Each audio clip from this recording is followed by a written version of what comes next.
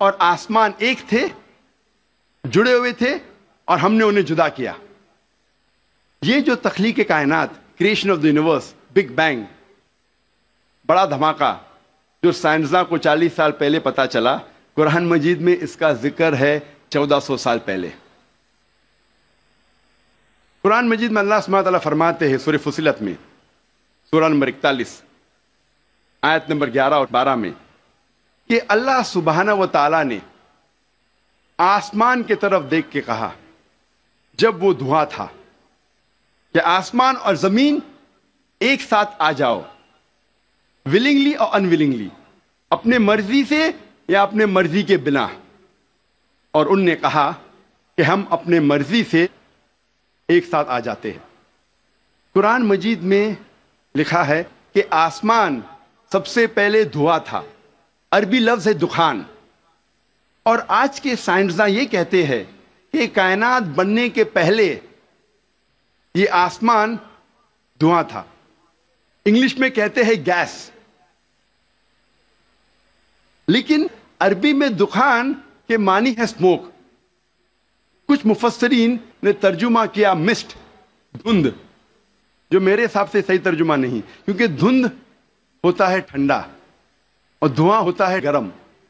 دھماکے کے بعد ہم اکثر دیکھتے ہیں گرم دھواں, دھند نہیں دیکھتے. تو قرآن مجید میں لکھا ہے کہ آسمان تھا دھواں. اور آج سائنس یہ کہتی ہے کہ اسموک گیس سے اور بہترین لفظ ہے. جو قرآن مجید میں دخان لکھا ہے وہ گیس سے اور بہترین ہے, اور scientifically smoke is a better word than gas. آپ سوچ سکتے قرآن مجید میں اس کا ذکر ہے 1400 سال پہلے. انسان پہلے سمجھتے تھے کہ زمین سپاٹ ہے, چپٹی ہے. سب سے پہلی بار اگر کوئی انسان نے یہ ثابت کیا کہ دنیا بیضوی ہے, وہ ایسا Francis Drake sun 1577 1577 when he sailed around the earth, جب سمندر پہ سفر کیے دنیا کے گول, سر فرانسس ڈریک نے ثابت کیا کہ دنیا بیضوی ہے. قرآن مجید میں اس کا ذکر ہے 1400 سال پہلے. قرآن اللہ تعالیٰ فرماتے ہیں سورہ لقمان میں, سورہ نمبر 31 آیت نمبر 29 میں, الم ترى ان اللہ یلیج اللیل فی النہار ویلیج النہار فی اللیل. اللہ سبحانہ و تعالیٰ نے رات کو دھیرے دھیرے آہستہ آہستہ دن میں تبدیل کیا, اور دن کو دھیرے دھیرے آہستہ آہستہ رات میں تبدیل کیا. یہ دن کا رات اور رات کا دن آہستہ آہستہ دھیرے دھیرے تبدیل ہونا یہ ثبوت دیتا ہے کہ دنیا بیضوی ہے. اگر دنیا چپٹی اور سپاٹ ہوتی تو دن فوراً رات میں تبدیل ہوتا اور رات فوراً دن میں تبدیل ہوتی. اللہ تعالیٰ فرماتے سورہ الزمر میں, سورہ نمبر 39 آیت نمبر 5 میں, کہ اللہ سبحانہ و تعالی رات کو دن پہ لپیٹتا ہے اور دن کو رات پہ لپیٹتا ہے.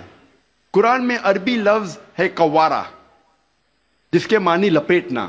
جس طریقے سے ایک انسان پھیٹا سر پہ لپیٹتا ہے, a person coils the turban on the head, اسی طریقے سے اللہ تعالیٰ فرماتے ہیں کہ رات دن پہ لپیٹی جاتی ہے اور دن رات پہ لپیٹا جاتا ہے. یہ دن کا رات اور رات کا دن پہ لپیٹنا اسی وقت پاسبل ہے جب دنیا بیضوی ہے. اگر دنیا چپٹی اور سپاٹ ہوتی تو یہ ممکن نہ ہوتا. قرآن مجید میں اللہ تعالیٰ فرماتے ہیں سورہ نازیات میں, سورہ نمبر 79 چیپٹر 79 آیت نمبر 30 میں, وَالْأَرْضَ بَعْدَ ذَلِكَ دَحَاهَا, اور اس کے بعد اللہ سبحانہ و تعالیٰ نے زمین کو پھیلایا بچھونا جیسے. دہا کے ایک معنی ہے پھیلانا, اور دہا کی دوسری معنی آتا ہے عربی لفظ دھویا سے, جس کے معنی ہے بیضا, جس کے معنی ہے انڈا. اور ہم جانتے ہیں کہ دنیا گول ہے, بیضوی ہے, اور ہم یہ بھی جانتے ہیں آج کہ دنیا پوری طریقے سے گول نہیں ہے. وہ اوپر اور نیچے سے from the poles it is flattened, اوپر اور نیچے سے چپٹی ہے, جسے ہم کہتے ہیں انگریزی میں جیو اسفیریکل ان شیپ, ارضی بیضوی. اور یہ لفظ جو دہاہا ہے وہ عام انڈے کے لیے نہیں ہے، عام بیضے کے لیے نہیں، خصوصاً شتر مرغ کے انڈے کے لیے، شتر مرغ کے بیضے کے لیے۔ اور جب ہم دیکھتے ہیں شتر مرغ کا بیضہ، انڈا اس جیوسفیریکل ان شیپ، ارضی بیضوی کے شکل میں ہے۔ آپ سوچ سکتے ہیں 1400 سال پہلے اس کتاب میں لکھا ہے کہ یہ زمین، یہ دھرتی اس جیوسفیریکل ان شیپ، ارضی بیضوی شکل میں ہے۔ پہلے انسان یہ سوچتے تھے یہ چاندنی جو ہے، چاند کی روشنی، یہ اس کی خود کی روشنی ہے۔ چند صدی پہلے ہمیں پتا چلا کہ چاند کی روشنی، چاندنی اس کی خود کی روشنی نہیں ہے، یہ سورج کی لی ہوئی روشنی ہے، سورج کی منعکس شدہ ریفلیکٹڈ لائٹ ہے، بوروڈ لائٹ ہے۔ قرآن مجید میں اللہ سبحانہ تعالیٰ فرماتے ہیں سورہ فرقان میں، سورہ نمبر 25 آیت نمبر 61 میں، اللہ سبحانہ و تعالیٰ نے آسمان میں برج رکھے، تاروں کے جھنڈ، اور اس میں رکھا سورج جس کے پاس خود کی روشنی ہے، سلگتا ہوا چراغ، اور رکھا چاند جس کی لی ہوئی روشنی ہے۔ قرآن میں سورج عربی میں کہا گیا ہے شمس، اور اس کی روشنی کو کہا گیا ہے سراج، وہاج اور دیا، جس کے معنی ہے سلگتا ہوا چراغ یا مشال یا دیا۔ تینوں کے معنی ہیں کہ سورج کی روشنی خود کی ہے، اور چاند کو کہا گیا ہے قرآن مجید میں قمر، اور چاندنی کو کہا گیا ہے منیر یا نور۔ منیر مینز بوروڈ لائٹ، لی ہوئی روشنی، یا نور میننگ ریفلیکٹڈ لائٹ، منعکس شدہ روشنی، ریفلیکٹڈ لائٹ۔ آپ سوچ سکتے قرآن مجید 1400 سال پہلے کہتا ہے کہ یہ چاندنی خود کی روشنی نہیں ہے، چاند کی لی ہوئی روشنی ہے۔ اور اس کا ذکر سورہ فرقان سورہ نمبر 25 آیت نمبر 61 کے علاوہ سورہ یونس میں سورہ نمبر 10 آیت نمبر 5 میں، اور سورہ نوح میں سورہ نمبر 71 آیت نمبر 15 اور 16 میں۔ پہلے سائنسداں یہ سمجھتے تھے کہ زمین کائنات کا مرکز ہے، اور باقی سیارے، چاند اور سورج زمین کے گول گھوم رہے ہیں، چکر لگا رہے ہیں۔ اسے کہتے تھے تھیوری آف جیو سینٹرزم، زمین کو مرکز سمجھنے کا نظریہ۔ اور یہ لوگ 2 صدی سے، ٹولمی کے وقت سے مانتے تھے، 16ویں صدی تک، جب تک کوپرنیکس نے کہا کہ زمین کے گول چاند اور سیارے نہیں چکر لگا رہے ہیں، لیکن سورج کے گول زمین، چاند اور باقی سیارے چکر لگا رہے ہیں، گھوم رہے ہیں۔ اسے کہتے تھے ہیلیو سینٹرک تھیوری، مطلب سورج کا مرکز ہونے کا نظریہ۔ اور سن 1609 میں ایک جرمن سائنٹسٹ جس کا نام تھا یوہنس کیپلر، اس نے لکھا اپنی کتاب میں ایسٹرونوما نووا کہ صرف سیارے اور چاند سورج کے گول گھوم نہیں رہے ہیں، لیکن زمین، چاند اور سیارے، پلانٹس، سورج کے گول گھومنے کے علاوہ اپنے محور پہ گردش کر رہے ہیں۔ They are rotating about their own axis۔ اور جب میں اسکول میں تھا، میں سن 1981 میں 10ویں میں تھا، جغرافی میں نے پڑھا تھا کہ زمین، چاند اور سیارے، پلانٹس، وہ چکر لگا رہے ہیں، they are revolving and rotating, اور اپنے محور پہ گردش کر رہے ہیں، لیکن سورج اپنے محور پہ گردش نہیں کر رہا ہے۔ لیکن میں نے جب قرآن کی ایک آیت پڑھی، سورہ انبیاء سورہ نمبر 21 آیت نمبر 33 میں، اللہ سبحانہ تعالیٰ فرماتے ہیں هو الذی خلق اللیل والنہار، اللہ سبحانہ و تعالیٰ نے رات اور دن بنایا، والشمس والقمر، سورج اور چاند کل فی فلک یسبحون، وہ گھوم رہے ہیں اور اپنے محور پہ گردش کر رہے ہیں۔ قرآن کا لفظ یہاں ہے یسبحون۔ قرآن یہ کہتا ہے کہ sun and the moon are revolving, چکر لگا رہے ہیں، گھوم رہے۔ اس کے علاوہ یسبحون، یہ عربی لفظ یسبحون آتا ہے لفظ صباح سے، اور صباح ایک عربی لفظ ہے جو چلتے ہوئے جسم کے موومنٹ کو ڈسکرائب کرتا ہے۔ مثال کے طور پہ اگر میں کہوں گا کہ کوئی انسان پانی میں سباہ کر رہا ہے، اس کے یہ معنی نہیں کہ وہ پانی کے اوپر فلوٹ کر رہا ہے، اس کے معنی ہے کہ وہ پانی میں تیر رہا ہے۔ اگر میں کہوں گا کوئی سباہ کر رہا ہے زمین پہ، اس کا مطلب نہیں کہ وہ آدمی زمین پہ رول کر رہا ہے، اس کا مطلب ہے کہ وہ انسان زمین پہ چل رہا ہے یا دوڑ رہا ہے۔ اسی طریقے سے جب اللہ سبحانہ تعالیٰ یہ لفظ کا استعمال کرتے ہیں کوئی فلکی جسم کے لیے، فار اے سیلیسٹل باڈی، اس کے معنی نہیں کہ وہ فلائی ہو رہا ہے یا فلوٹ ہو رہا ہے، اس کے معنی ہے it is rotating about its own axis, وہ اپنے محور پہ گردش کر رہا ہے۔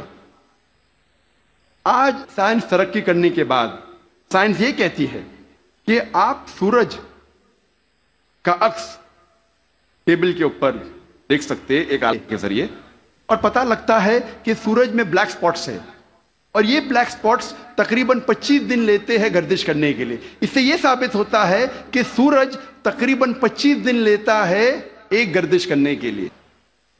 تو آج سائنس یہ تسلیم کرتی ہے کہ سورج بھی اپنے محور پہ گردش کر رہا ہے۔ جو میں نے اسکول میں تقریباً 28 سال پہلے پڑھا تھا کہ سورج واز اسٹیشنری، سورج گردش نہیں کر رہا ہے، تو 28 سال پہلے میں نے اسکول میں پڑھا، آج سائنس اسے تسلیم کرتی ہے، اور قرآن مجید میں اس کا ذکر ہے 1400 سال پہلے، اور آج اکثر اسکول کے سائنس کی کتاب میں اس کو انکارپوریٹ کیا جا چکا ہے۔ یہ نئی چیز داخل ہو چکی ہے سائنس کی کتابوں میں کہ سورج اپنے محور پہ گردش کر رہا ہے۔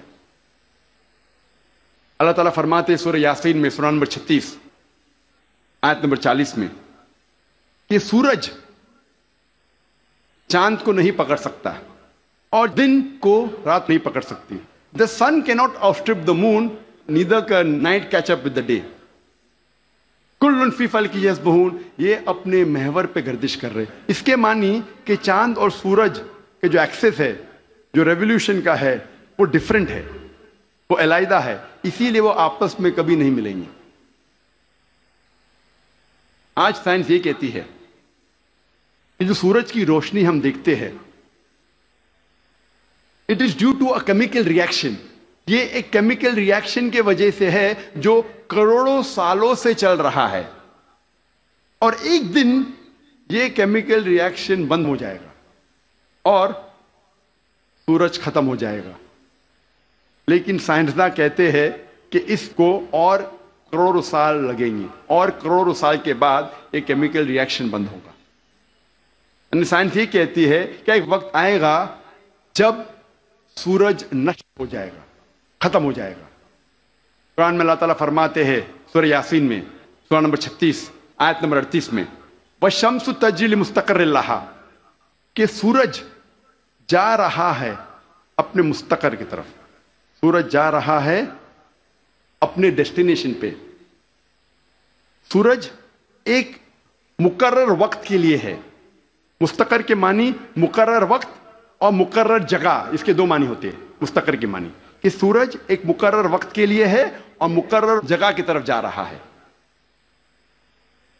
یہ سائنس آج تسلیم کرتی ہے کہ سورج ایک مقرر وقت کے لیے ہے، اور سائنس یہ بھی مانتی ہے کہ سورج کائنات کے ایک نقطے کی طرف جا رہا ہے جس کا نام ہے سولر اپیکس۔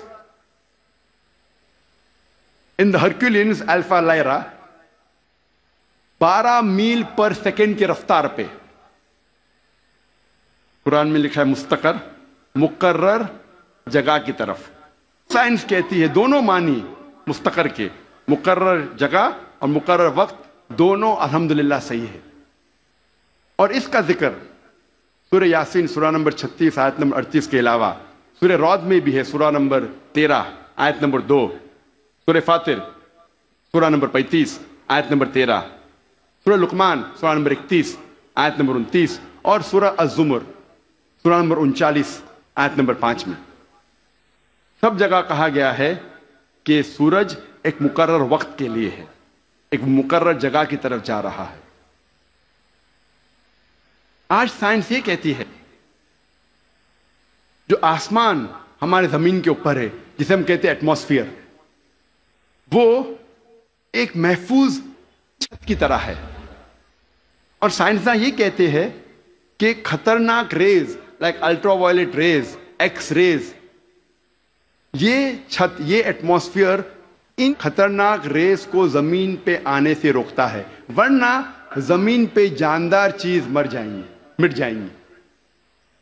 قرآن میں اس کا ذکر ہے سورہ انبیاء میں سورہ نمبر 21 آیت نمبر 32 میں کہ اللہ سبحانہ و تعالیٰ نے آسمان کو ایک محفوظ چھت بنایا، a protected ceiling, a canopy well guarded۔ آپ سوچ سکتے ہیں قرآن میں اس کا ذکر 1400 سال پہلے ہے، جو سائنسدان نے حال ہی میں 50 سال پہلے، 100 سال پہلے، 150 سال پہلے کہا یہ ایٹماسفیئر از اے پروٹیکٹڈ سیلنگ۔